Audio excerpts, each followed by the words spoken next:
Many of you ask us what's involved in our design and permitting process. So in this video, we're going to break down the exact process that we go through with each of our clients, whether it's for a standard basement second suite, garden suite, or multiplex conversion. So let's dive right in. Welcome back. Thanks for watching a Manny from Suite Editions, where we help investors and homeowners create more housing and generate wealth. We would really appreciate if you can hit the like button and please subscribe to this channel. Okay, so let's break down the design and permitting process. Every design or architectural company will do things a little bit different, but for Suite Editions, the design and permitting process is broken down into 3 phases. The first phase is the analysis and conceptual design process. The second phase covers the producing of permit drawings, applications, and working with the municipality to obtain the approvals. And the final phase covers the consultation process during the period of renovation or construction. So let's dive deeper into these 3 separate phases. Once we've agreed to move forward on working with a client and we both have a signed agreement, we'll schedule a date to visit the site. Now, before the visit, this is where phase 1 already begins. We start with a detailed online analysis of the property. We review the zoning details for the property to ensure that the intended objectives are able to be met. Now, in some cases, we would need to come back to this after the site visit once more information is collected and we submit a zoning bylaw review to the city. If it turns out that there are one or more bylaws that cannot be met, our client will be informed and they can make the necessary arrangements for a minor variance with the city. We ask the client to start the process on obtaining a land survey if required, typically needed if the intention is to build any new structures on site. And in some cases, the city may already have a copy of the survey on file that can be used, or a survey might be available online at a fraction of the cost of obtaining a new survey. You may be able to check the Ontario Land Registry at onland.ca or use a private company like protectyourboundaries.ca. However, it may not have the detailed information that's needed for building a new structure, in which case you would need to get a brand new detailed survey from a registered land surveyor. When we arrive on site, this is where we conduct measurements and collect information. Depending on the scope of the project, we'll do a 3D scan of the interior of the house and obtain exterior site measurements. We'll take inventory of relevant items as part of the conversion process that will have implications on the project. So this includes the electrical capacity for the entire house, water supply coming into the house, as well as the current HVAC systems that are being used. Additionally, we'll also have a discussion with the client on their must-haves and inform them of constraints based on codes and bylaws, as well as technical related issues.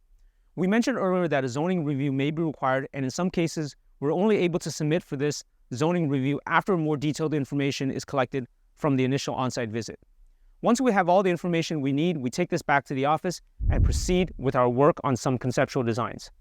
Now, in the office, we first discuss how the proposed project will fit into the context of the entire site. So this will, of course, have greater implications if it's a garden suite or a multiplex conversion, as we have to consider utility connections and exterior space needed for parking, access, and amenity areas. Now, within 2 weeks of the site visit, we typically put together 2 different conceptual designs for the client, send it to them, and explain the options. Once we get a feel for which one they like better, we'll then take that and further adjust the design until it's satisfactory for the client. So this may result in 1 or 2 additional iterations as needed. And once we have the final design, phase 1's completed, and we move this over to phase 2 of the project. So now let's dive deeper into phase 2 of the process. The first part is our team beginning the permit drawings, and this involves producing the site plan, floor plans, elevations, cross-sections, and any relevant details for the project. Depending on the scope of the project, we may need to bring in additional third-party consultants into this process. For example, we may need to bring in a structural engineer to assist with any structural changes to the existing building, or to assess the adequacy of garage being converted to a garden suite. Or we may need to bring an HVAC designer to assist us with a new heating system, or a plumbing engineer to design a drainage system that's suitable for, say, a triplex conversion. Once we have all the drawings completed and all the required supporting documentation, we can put together the permit application and can now submit everything to the city's building department.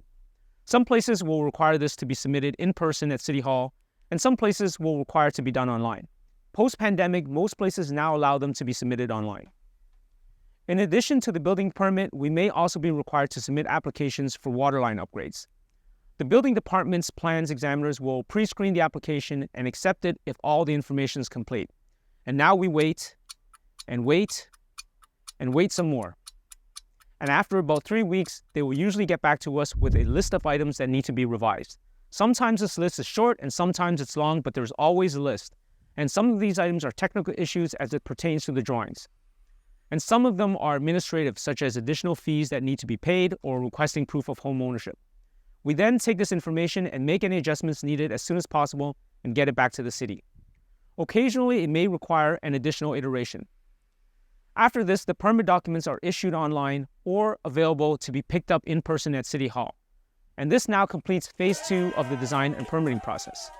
In most cases, and of course depending on the scope of the project, clients can expect to obtain the building permits for the project anywhere between 10 to 14 weeks after our initial site visit, assuming no other obstacles have presented itself. So now on to phase 3, which is part of the consultation process. Here we act as the client's coach during the renovation and construction process. The very first thing we advise on is getting the permit document up and visible on site, and a physical copy of the permit drawings on site for the contractor and building inspector. In many cases, we recommend arranging an initial inspection with everyone on site, including us, the homeowner, the contractor, and the city inspector. We find that an initial all-hands-on-deck meeting on site sets the stage for a smoother renovation and construction process. This allows the client and contractor to get an expectation from what the building inspector is looking for and allows some initial rapport to be built. As a bonus, sometimes the inspector may even provide some helpful guidance to help improve the process. And as part of our ongoing coaching process, we make ourselves available for phone calls, respond to email questions, as well as be available for on-site visits. Many clients find this added service valuable as they want to have an unbiased third party coaching them through the process of dealing with their contractor and city inspectors. We follow up with the client to ensure that they pass their final inspection and obtain any required documentation. So this completes phase 3 of the design and permitting process. Although it's typically a long and sometimes painful journey from start to finish, in the end, our clients have accomplished a lot and always happy to have gone through the process despite the challenges and speed bumps along the way. So we hope that this video gave you an idea of what to expect when you work with us on a project. Now, if you work with another designer, it's important to be aware of their scope of work and what their process is. So what are your thoughts? Do you have any experience with this process? And do you have any recommendations on how things can be improved? If so, please share them in the comments below. Thanks again for watching. Please like and subscribe if you haven't already, and we'll see you in the next video. To learn more about the Max Suite strategy, download our free guides at suiteadditions.com and get started. And if you enjoyed this video, here's another great one for you.